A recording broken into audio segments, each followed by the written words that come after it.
Hey YouTube, how are you doing? Today I'm going to be showing you some more techniques on cutting the sides of your own hair. I'm going to make it super simple, so easy to use, and you can be confident if you use these techniques that they're going to work very well for you.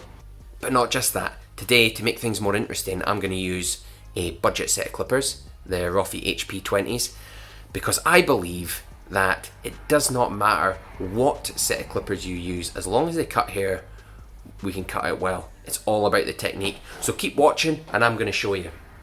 Let's get a client set up.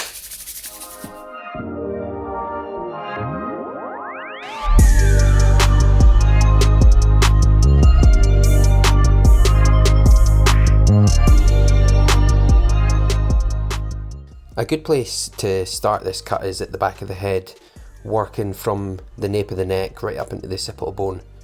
You want to get the guard in as close as possible and just glide it off the occipital bone. Let me show you what the occipital bone looks like. Here we can see it in yellow, and it is the bone that sticks out at the back of the head and forms a little bump. It's quite an important bone, and when we are cutting, we want to glide off the top of that bone. You don't want to be rounding over the top of the bone with the clipper. Work your way up the back of the head until you feel the clipper reaching the occipital bone and just slide off the top of the occipital bone. I don't want you to round over because that's going to obliterate the crown, which is quite important. Quite often where bones meet on the head, you get little dark patches like this. A good idea and a good way to try and get rid of them is to crisscross with the clipper. Keep doing this until you've removed the dark patch to the best of your ability. It won't always disappear, but we know it's down to the length of the guard. This budget clipper that I'm using has a titanium bottom blade and a ceramic top blade, which seems to actually cut the hair fairly easily. I don't have much hair left behind after I've passed over it, although I always normally pass over an area of hair several times just to make sure that it's completely clean. It's not snagging at all, so not bad for the budget clipper so far. As you can see, I'm working my way around to the parietal bone now, and what I'll do is just glide up the side of the head off the parietal ridge without rounding it over, exactly as I did on the occipital bone.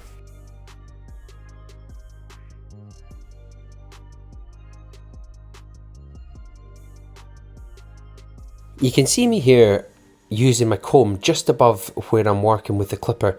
The reason that I do that is because sometimes when you're moving up the side of the head with the clipper, the hair can bunch up and it won't cut.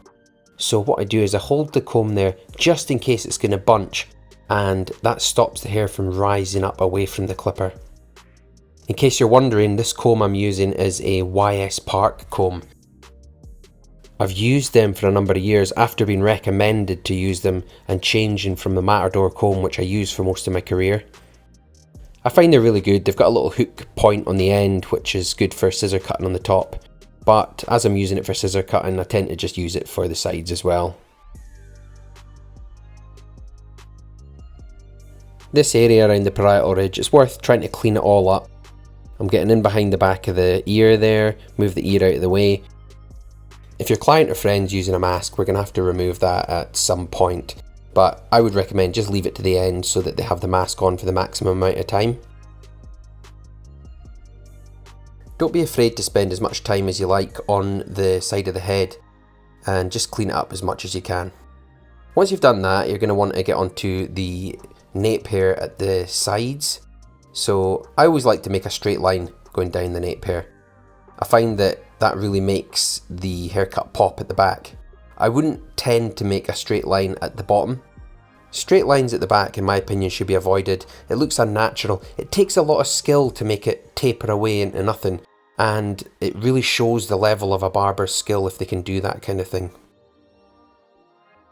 Spend some time on it, nibble away with a clipper, pull the hair down with a comb. Whatever you can do to just kind of soften it, work across your comb, lift the hair up and just take little bits of hair away. Eventually it'll soften down so it doesn't look quite so harsh. This method, in case you want to know, is called clipper over comb and is quite commonly used in barbershops. So again, I'm just going to do the other side exactly the same as I did the first side, and then get on to working around the ears. I'm just going to use the corner of the clipper to work around the ear. Normally I'd use a trimmer for this, like a little trimmer, but I'm well aware that many of you at home are just using one set of clippers, and it can be done with one set of clippers. I'm lifting up the beard hair and just blending it into the side. If I lift it up with a comb, I know that I'm lifting it up to the same height as the hair that I've just cut with the clipper. Just be careful not to go too high over the ear here. We just want to take away the little hairs that are just sticking out. You don't want to go into the hairline and making it look like there's been some kind of medical operation or creating what I would call a mud guard. I'm just going to do the other side again so that you can see, but the beard is a little bit messy and it needs to be blended in. Clipper over comb again is the way to do this.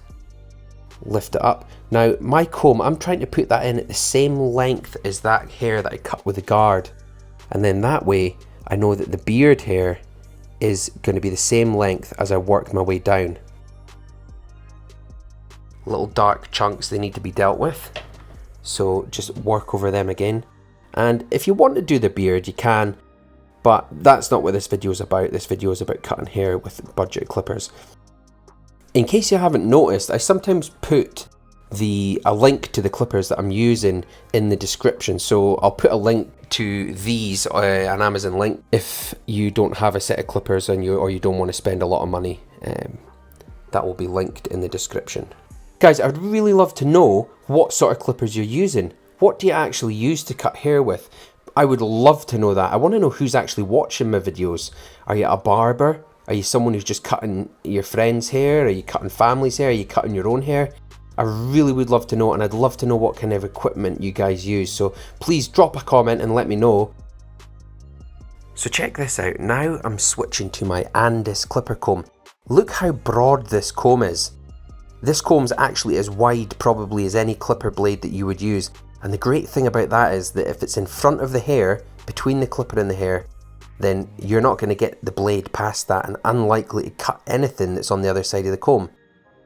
So I'm using this here now to trim the sides, to blend them in as if I'm almost trimming a hedge. You know, like if you were trying to shape a box hedge in your garden. That's one way to look at this. And what I want to do is I'm just picking the hair up and I'm running the clipper over. The plastic on this comb is nice and flat, and that's one of the things I absolutely love about it. Look, I'll put a link to this in the description as well, because it is actually a comb that's worth having in your arsenal. So this is the finished cut with the budget clipper. Tell me guys, what do you think of the cut? Do you think it's okay? What do you think of budget clippers? Would you use them? This one, as I say, I'll put the link in the description. It's a USB charger and I found it okay to use. Guys, I would love some feedback. Hope you've enjoyed the video. Until next time.